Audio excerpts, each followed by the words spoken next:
Hello everyone, and today we continue to create the snow house in Revit, and after that we exporting it to Lumion. In previous tutorial we already finished to create our snow house in Revit, so if you didn't watch it, so go ahead and watch it. The link you will find below this video, or just check on my channel the previous video. Okay, who those who already saw this video or wanna know some tricks in Lumion how to create more realistic light, this tutorial for you. So let's get started. This short tutorial about the light system in Lumion. I will show you somehow how you can create more realistic light. And before we will continue, let's see what the settings I have right now. I will start from the some simplest one, the sun. So we have here the sun. As you can see, this is only the where is my sun now location and house brightness and sun disk size. That's it. So this is really simple. That's why I not will taking the time on the sun. The second one is the two-point perspective. Two-point perspective makes our scene it's more realistic, like architecture visualization. If I will disable, you will see this just different of your perspective. That's it. So it's not something special.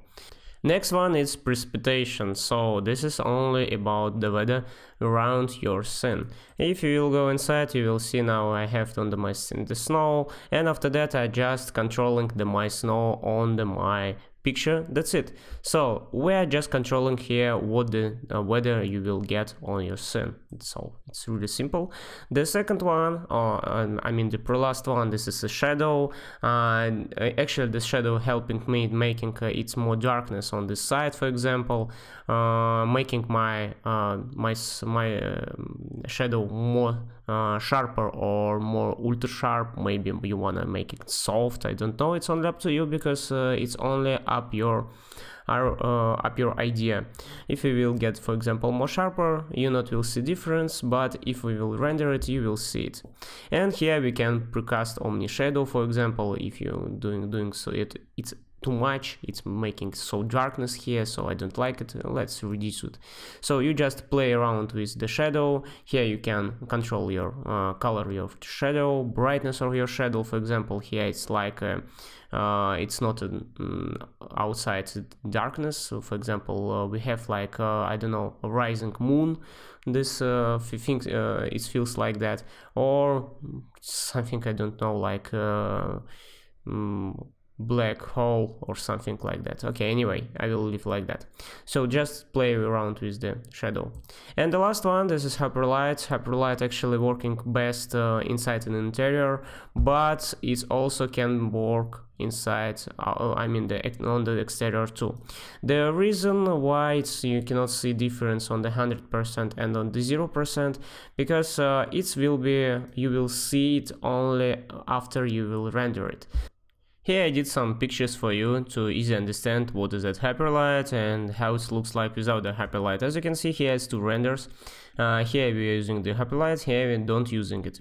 Actually we have the two different results. Because why two different results? As you can see here, I have the shadows from my windows, but on this side, if you will check it here, I don't have these shadows. Actually I have, but I cannot see it. It's so small. It's not clear. But I get some light from my glass. So, and we need actually to combine these two effects, and this is the problem. Because the hyperlight giving to us really nice effect from the glass, but don't giving us really interesting effect from the shadows. So I will give you the solution how we can get the result. And now I will say what you need. You need only the global illumination. Without the global illumination, our light not will transpose to the other objects. So it will be only located on one place. So this is not what we want. If you will on it, you will see the difference. You will say, so sorry, but this result is bad. It's not, because we should render it, and after that you will see result. So as you can see here, two renders, and let's have a look. This render on the up it's without the global illumination, and this one with the global illumination. If you will check just quickly, you not will see a real difference. But if you look more close, let's just look on this side, for example, and this side. As you can see, here is more white and without ground. I mean, it's without any like shadows covering the ground, but here you will see it. And also look on this side, you will check it here and this side. As you can see, on this side we get so straight light, but here not. Here it's trying to get the our shape of the our land, but here not. It's just a cycle of the light, as you can see. Let's check this one. As you can see, here it just a light around some area, but here it's on the ground.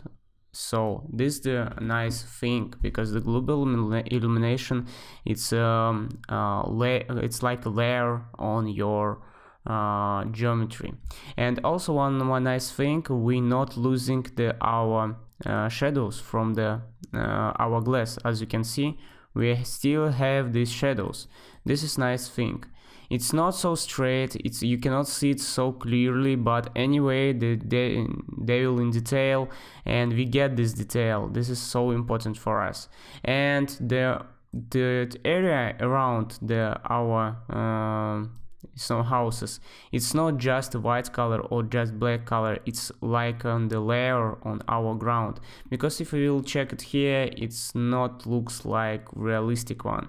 Yeah, if we will play more around that, we will get more better result, because this one is just about the light. But if we will add some more geometry, more different for example levels of our ground, if we will add some, I don't know, even the people, it will look like different. But right now, without anything, just trees, ground, and with our snow houses, we already see the difference with the global illumination. Okay, let's back to the Lumion, and actually this is what I want to say about the global illumination. If you want to create more interesting result with your night renders, use the global illumination. It will help you to get more interesting renders in Lumion. If you will go back inside to the global illumination, here you will find the settings like fallout speeds and sun amount and on, a lot of the things. If you're interested about all the effects in Lumion, just let me know below the comments. Maybe I will make like huge tutorial about all these settings. Like piece by piece I will make the tutorial. I will make let's say there's some renders to show you difference if you will use it or if you will switch it off. So just let me know below this video, and I will do it as soon as possible. Thank you guys for watching. Use the global illumination, use the hyperlight, and your render will become more realistic and more interesting. Thank you, and see you soon.